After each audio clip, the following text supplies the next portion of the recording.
এইটোৰে iron গুচাম। যদি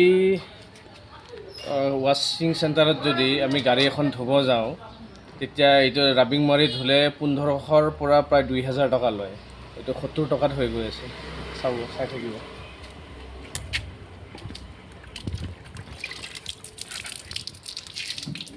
এই ৰাবিংবোৰ লগাই লৈছোঁ, ৰাবিং লগাই লৈছোঁ। তাৰপিছত মই এতিয়া কেনেকৈ কৰিম চাই থাকিব। এই বস্তুটো এইটো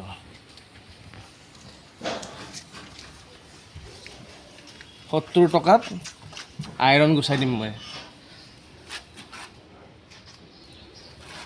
1500ৰ পৰা 2000 টকা লাগেতো। চাই থাকিব।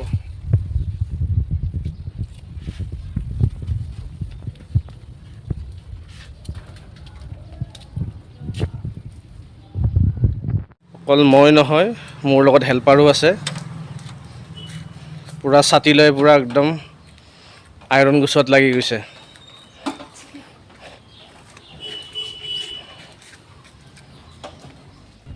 সেয়া চাওক, আইৰণ গুচোৱাৰ পাছত গাড়ীখন সম্পূৰ্ণ নগ'লে যেনিবা আৰু অলপ কষ্ট কৰি ঘঁহি থাকিলে গ'ল হয়, কিন্তু হাতত টাইম নাই বাবে এইখিনিতে সমাপ্ত কৰিলোঁ। মানে চাওক, একচুৱেলি আকৌ গাড়ীখন আইৰণ নগুচোৱাৰ আগতে দেখাবলৈ পাহৰিলোঁ।